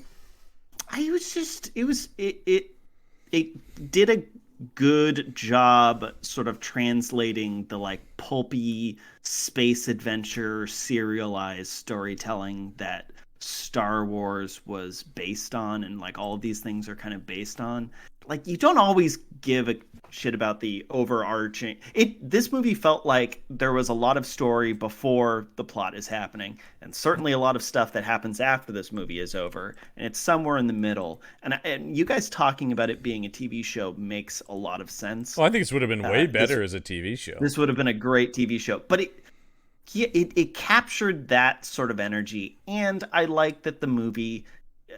We've sort of already talked about this, but the movie gives time for character moments. It even if they don't always work because some of the performances aren't, up to snuff. I just like that they understand what matters here is the character relationships, and even if they fall short of accomplishing that, I like that that's what the focus was on, at least a large percentage of the movie. So yeah, I don't know. The overall plot made no sense. I was constantly asking Maggie, okay, so wait, what's happening now? Because I got very easily confused. And we have often talked about she's better at deciphering these terrible movies. I don't know. Yeah, which is weird because most of the time she's on her phone, not paying attention to these movies. But we were both kind of glued to the screen here. It was fun. It was just a fun sort of like, I wouldn't say it blew me away. There's certainly better examples of this type of film, but the movie was fun. I did have fun watching it. And I stand by. I can't believe what I'm hearing. I hated this movie. And when you're talking about like, I'm into what you're talking about, Listman, but if I'm going to put on Flash Gordon or something like that. That really goes at the pulpiness. I feel like, once again, I would have been more into the movie if it had gone pulpier, like more fun, less definitely gritty in its sort of like militaristic sort of stuff. I don't know, like that's the thing to me is like it's kind of all over the place, and I was waiting for it to like find a tone to work, and I don't feel like any of the character scenes worked. I mean. I guess I would agree in theory of applauding them for trying to have characters. But I did not like any of the characters, so... Yeah, I guess... I liked... Oh, go ahead, Mike. John, a lot of the times an action shelf movie feels like an obligation that must be endured. Yeah. And I didn't... Going into this movie, I thought it was going to be one of those, and when I came away with something a little bit lighter in tone, something that I could appreciate for all the tropes that it was blending, and the piece of the larger... genre of like space opera, I came away going like, oh, that was all I had to sit through? Awesome. Great. Maybe that's what it was. Maybe it was expectation, because I have the ongoing bit that there's no bad video game movie, but in truth, it's I was expecting literally we just watched Far Cry. I mean, this is a lot better than Far Cry. I truly agree. Abysmal. I agree with this is a lot better than Far Cry. However, yeah, I watched an Uwe Boll movie. No, it's a lot better than that. But I will say, I had more fun watching Double Dragon.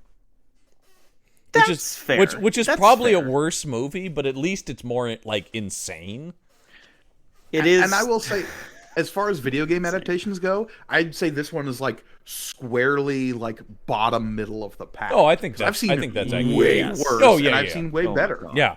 Yes, absolutely. No, I mean, grading on the curve of how bad it could be, it's not that bad. I do like, there's a quote from Freddie Prinze Jr. that says, I can't watch a single fucking frame of that movie. Because I can't. Poor guy. He goes, well, I mean, I only say, feel so bad for him. He's married to Sarah Michelle Gellar, so like, I mean, it's sort of like, that is kind of like, dude, if you're just Sarah Michelle Gellar's husband, that's not bad. You're doing just fine, sir. But like, I would put this squarely in the same rankings as like the World of Warcraft movie or Prince of Persia in terms of its quality. Yes, I think Prince of Persia is right. I would much rather watch this than the Warcraft movie, which I found intolerable. Because but has similar issues to it where it kept throwing things at me, and I went, give me some grounding, man. I was game to get into the Warcraft movie. I didn't go in arms folded, but it just was like, do you think I know what any of this is? Yeah. And the answer is yes, John, because 7 million people were playing the video game at the time. Yeah, but so you yes, can't. Expected you to know what it was. You can't have that attitude in a film. You just they can't. did, and it made money. So in don't know China, it made money. It was one of the biggest bombs in U.S. box office history. Doesn't matter. Made money internationally. And somewhere a checkbook it cleared. And that's why we've seen 5 more of them. Oh no, wait! They realized it was an embarrassment. I'm not saying. I'm saying. What if they made a whole bunch in China? What if that's? I'm actually surprised they didn't. I'm surprised they didn't make like international only, or even the Pacific Rim thing, a movie that made money overseas, so they made a sequel so that it would make more money overseas. I mean, it's weird. Warcraft actually seems like, how is that not a show, especially in today's world of fantasy television? Well, now I don't think anybody wants to watch it because Blizzard is in a well, I mean, that's not favorably looked upon, but it is shocking. I would be surprised if something wasn't in development. I'm sure somebody's talking to somebody. Right. I mean, because it just seems like both video game adaptations and big sweeping fantasy things are big on television right now. So would I love to see a hard-boiled like StarCraft TV show? 100%. Oh, that I would much rather be into as well. I mean, it's just aesthetics. Yes. That would be more my vibe anyway. But yes, sorry, Listman. But to tie up this put a bow on this in a bow of why I like this movie, I think it was ultimately just expectation. My expectation was so low that it seemed fun by comparison to what I was. I guess I would say this met my expectation, which is okay. It's not. It's just a bad version of a thing I like. Like, it's kind of my whole thing is, I guess that's why I couldn't separate it from.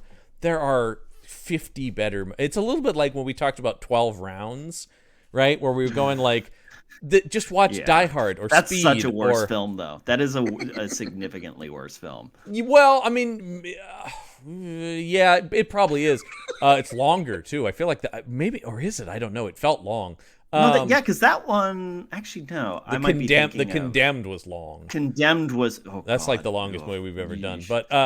But just in general, it's like, man, I just see all the pieces of other better movies, and it bums me out that I'm watching this version instead of a good movie. I guess is 12 Rounds is 10 minutes longer than Wing Commander. Oh fuck! Okay, yeah, then that movie can go right to hell. But I mean, I don't know. It speaks it's also because like whenever like you wouldn't watch this movie if we weren't doing it for a podcast, right? Yeah, so absolutely. like. So like, and neither would I, honestly. Yeah. But like, the fact that I did watch it for this podcast and it was better than so much of the other shit we've seen, it's just like, well, at least it was. I had some enjoyment out of it, you know, for something I had to watch for this podcast. Yeah, I mean, I don't. Like I said, it didn't upset me as much as some, but I still think it's pretty bad. Is where I come down. It got me to not have it be a second screen experience. I'll give it that. Because I've watched films for the Action Shelf where I can very safely watch it on my second monitor at my computer while I'm doing something else in the first, whether that be playing a video game or just clicking around. Yeah. And there's no fault there for you because the movie is not doing what it needs to catch your attention, and that is on the movie for that, you know. Sure. Some movies aggressively don't want you to watch them because they're so boring. But that's kind of how I felt about this movie. Not that it was boring, but that it was so, there was just so much not happening that I could look away for a bit and go, oh, we're still at the same place in the plot. That was how I felt about this. Not, once again, I don't think this is a slog, but it is just like, oh, it's just so slight that I was just like, oh, I've missed nothing. I could leave the room. I think I might have done that even at one point. Left it playing and just like went into the kitchen and got a beverage and came back and went, I've missed nothing. They're still just talking about this. Well, yeah, because the plot is weak. The plot is very weak and hard to follow. Yeah. Not denying that. All right. Well, of course, that's the Wing Commander from 1999. Now, maybe you guys, the most successful sci-fi film of 1999, unquestionably. Yeah. And of course spawned that massive franchise that this really. Yeah, there's been so many films. I think Disney just bought the rights. Yeah, we mentioned it earlier, but can you believe that Starship Troopers came out 3 years before this movie? Well, that's another thing. I mean, just technologically too, the effects in that are way better, and it just feels like a bigger, more epic movie. I do love Starship Troopers. Yeah. We should do the sequels. We have talked about doing the Starship Troopers straight-to-video sequels. Starship Troopers 3, we've completely missed the point. Well, wasn't Starship Troopers 2 wiped from continuity, I think? I think so. I think Starship Troopers... I believe Starship Troopers 3, because that's one where they bring Casper Van Dien back, is meant to be the actual sequel, because it's like, oops, forget Starship Troopers 2. I think that was the case. Starship Troopers 2 is like the Too Fast, Too Furious of the, or maybe the Tokyo Drift of of the franchise. Yeah. Although they did eventually make it. Well, yeah, not a good comparison. No. Okay. So, well, as you know, maybe you guys won't find this as misguided as I do. It is my. It is my. Did you find my review, John? I think. Did you find my review? I think I. Oh, nice. I think I did because this comes from IMDb user Tin Manted, and the review is titled "Matthew Lillard is a National Treasure." I mean, I can't disagree. Matthew Lillard, in my opinion, has always been seen as a B-list actor. However, he has brought more heart and soul to any movie he's been in than most more well-known actors. He was the reason I found out there was a Wing Commander game. My daughter adored him in the Scooby-Doo movies as well as in the other roles he's been in. Those two set him apart as an icon in our family. I will always watch a movie with him in it. Even if it's not a genre or title I would be inclined towards, he is never involved in politics or, to the best of my knowledge, any police activity. If you've never heard of the Wing Commander franchise, please take this movie as an indicator of how much heart a person can bring to a role.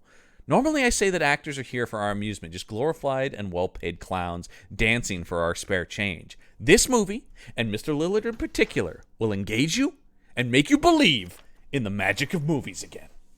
10 out of 10 stars. That's a wild fucking review. Man, that goes all over the place. What's the thing about the police? Oh, I think this is Hollywood actors should shut up and stop telling cops how to do their jobs. That's what I took that as. I'm terrified to find the altar to Matthew Lillard in this person's basement with all the eyes cut out. Yeah, this is one of those where Matthew Lillard reads this and go, "Hey, thanks, buddy, but let's." I mean, because like we said, we all like Matthew Lillard, but I'm going like, yes. I don't know about any of this, man. He's an icon who does better work than any other actor who's ever done work.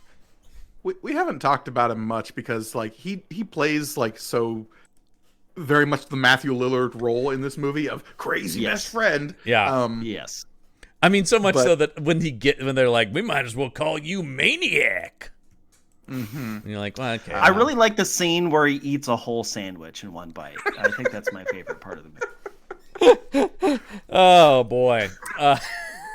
Yeah, but I just the idea of fixating on that specifically and then just going like he doesn't speak to the. I will make you believe in the magic of movies again too. Come on. All right. Well, unfortunately, our pal Bruce didn't see this movie. But as we talked about, he's not really a sci-fi guy. He's not a sci-fi guy. He said this many a time. Yeah. He's let us know. He does not like the sci-fi. But he did take in a little TV show starring one Steven Seagal. This is his review of the television series True Justice. Oh God! No. Do you know True Justice? Bruce is watching True Justice, and this is the one where Seagal killed the dog, right? No, that was Steven Seagal Lawman. That was his reality show. This is a show. It's a narrative. When did the show come out? When did this come out? True Justice. Because I also thought this was Steven Seagal Lawman. 2012. They made 2 seasons. So he was firmly in Putin's pocket at this point. 2 seasons, and listen, I gotta say, you're gonna be disappointed in Bruce with just the title of this. Oh no. Steven Seagal is my favorite action actor. Is the title of the review. Now this is a short but sweet and classic Bruce review. They always are, yeah. I like 16:9. I like 5.1. I like the action and violence. I like you don't say. The shooting and booting. 5 out of 5 stars. Shooting and booting. Now he's getting into rhyming. I like the shooting and booting. We know that Bruce Winning is a fickle reviewer whose opinions can evolve over time. Mm-hmm. So, and when did this review get written, John? This is very important. Oh, just the other day. We need to.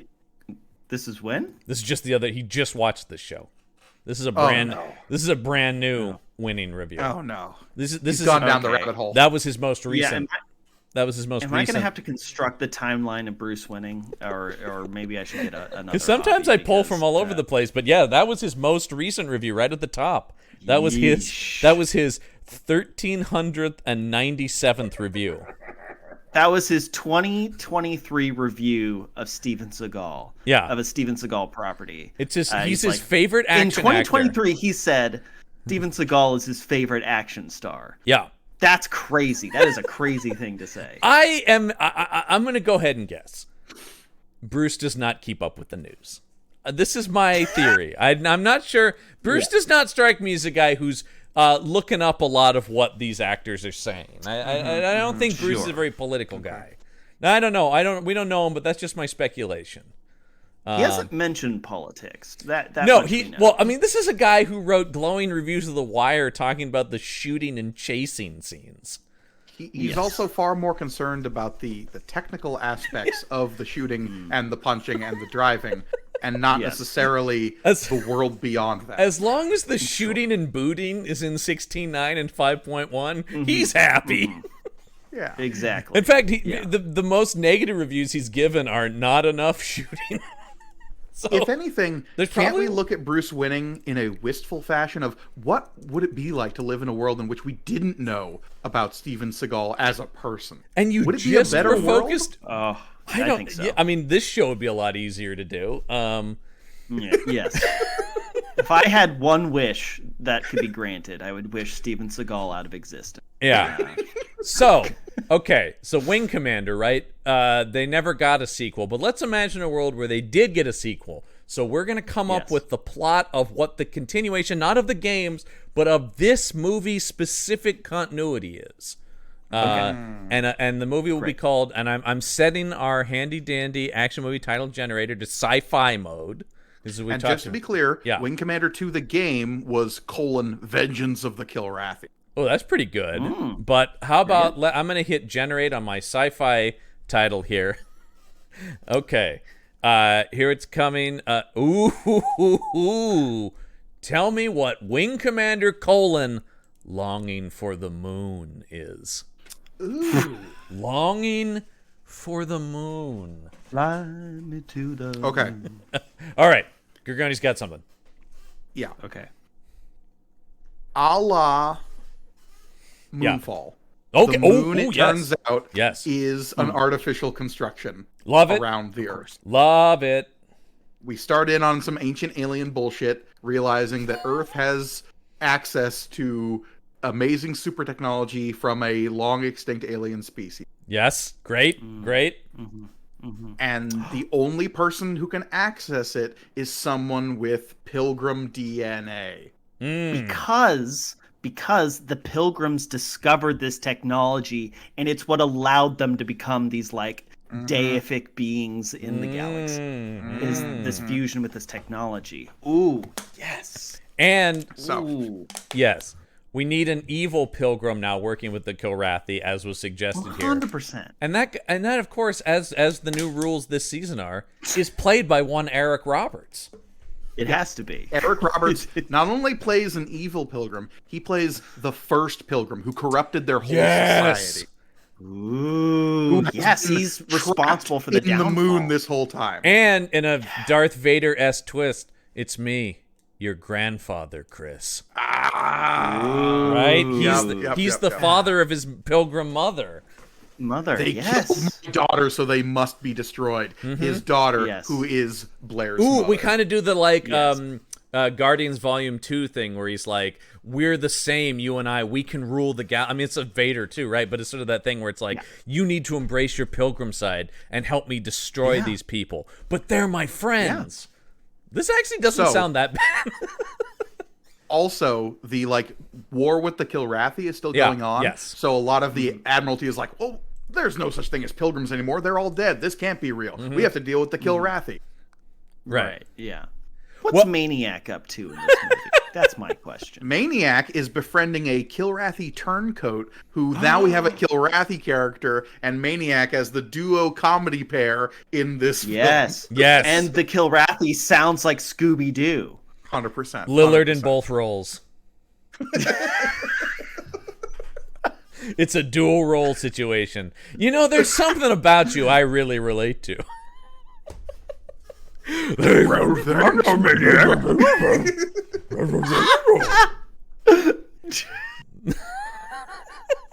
And they're into all kinds of antics. The rest of the movie's so dark. We gotta lighten the plot a little bit.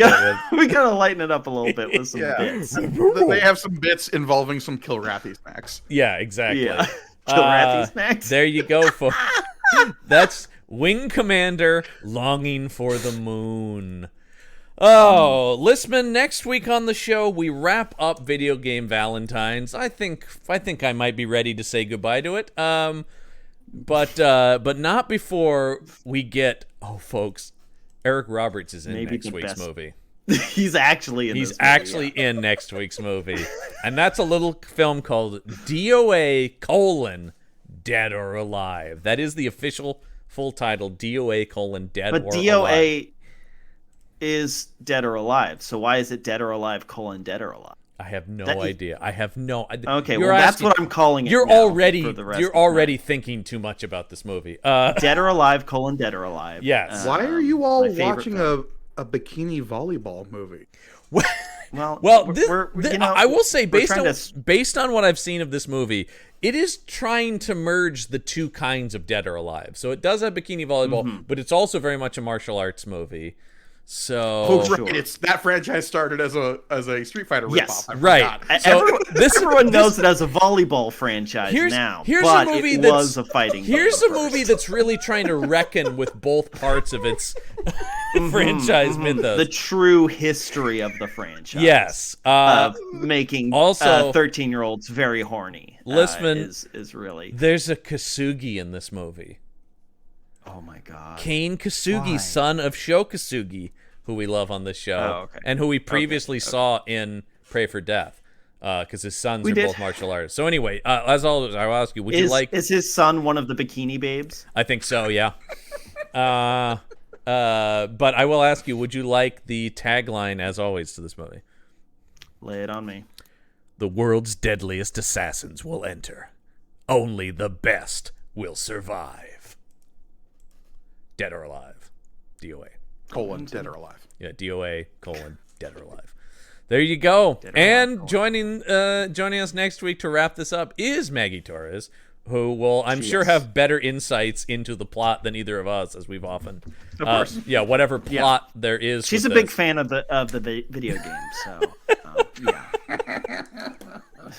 She'll bring what Mike brought to this episode. Yeah, she'll bring. She's going to dive hard into the history of Dead or Alive. The deep lore. Deep lore. By the way, Dead or Alive, and I will say this was almost the Tekken movie. So I don't know. Oh, wow. Dead or Alive seems sillier. Whatever we can get.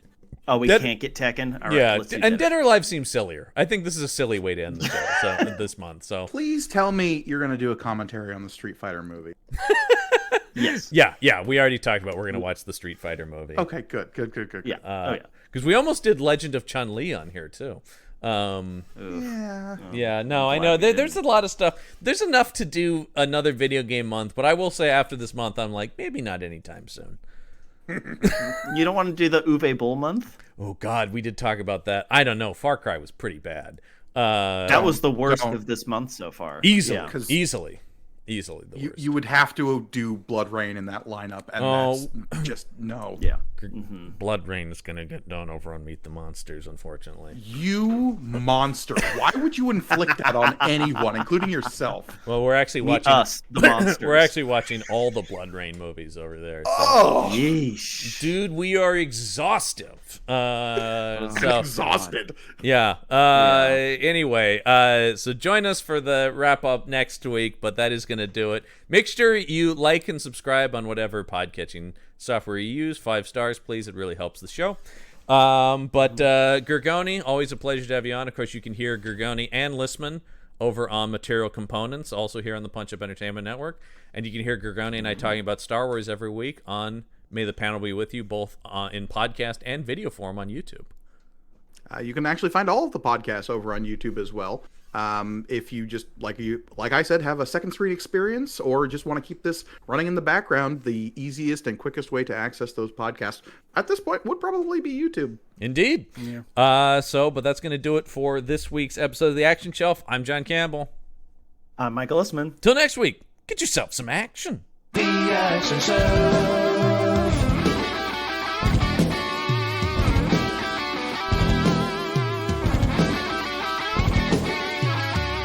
Action Show.